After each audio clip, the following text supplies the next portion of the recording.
Kebiasaan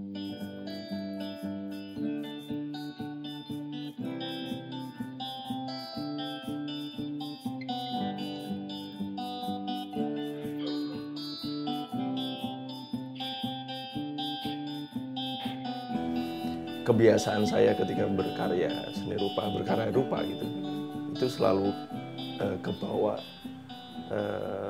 dalam pola-pola kerja desain. Kerja desain itu selalu yang harus menemukan solusi, atau kemudian kerja desain itu harus selalu berdasarkan dengan riset.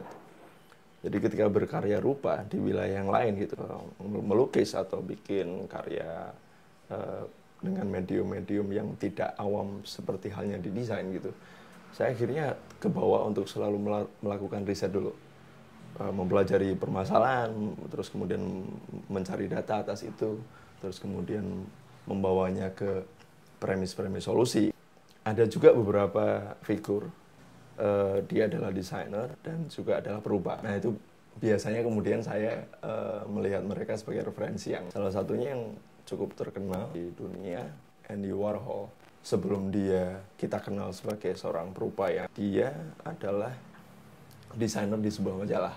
Saya selalu mencoba memposisikan diri sebagai orang yang dalam lingkungan sosial, gitu. Terus mengambil jarak dari lingkungan sosial itu. Ini udah tahun keempat nih, seingat saya udah tahun keempat saya mematikan televisi. Sangat banyak terpengaruhi oleh berita-berita yang ternyata selama 4 tahun nggak nonton TV itu saya baik-baik aja gitu. Nah, dari usaha untuk kemudian menjauh dari lingkungan sosial yang biasanya saya hidupi, terus saya menemukan hal-hal lucu gitu, pergeseran nilai sosial, pergeseran nilai budaya, hal kecil yang ada di keseharian yang selalu menggelitik dan akhirnya kebawa ke karya.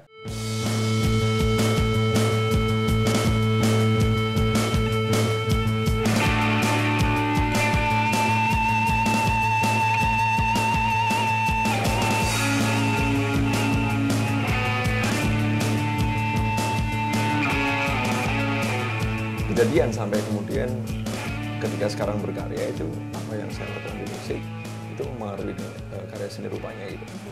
Dan kadang-kadang sebaliknya juga, apa yang saya lakukan di seni rupa. Pameran terakhir itu pameran tunggal, itu temanya sebenarnya proses berkaryanya mirip persis seperti saya ketika saya menulis lagu. Biasanya pakai buku kecil untuk merekam itu, atau dengerin musik, ada lirik yang menarik, saya koleksi di situ.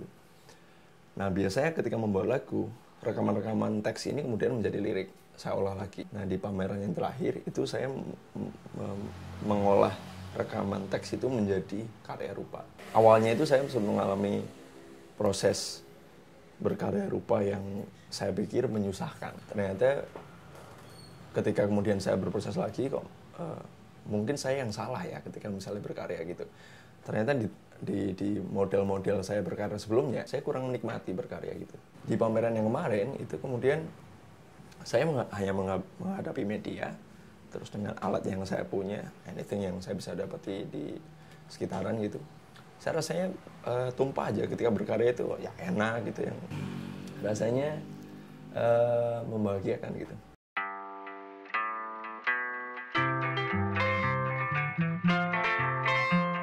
Dan saya menemukan kebahagiaan yang sangat sederhana ketika berkarya. Nah, makanya kemudian jadilah konsep berpameran seperti itu dengan judul Bahagia Itu Sederhana.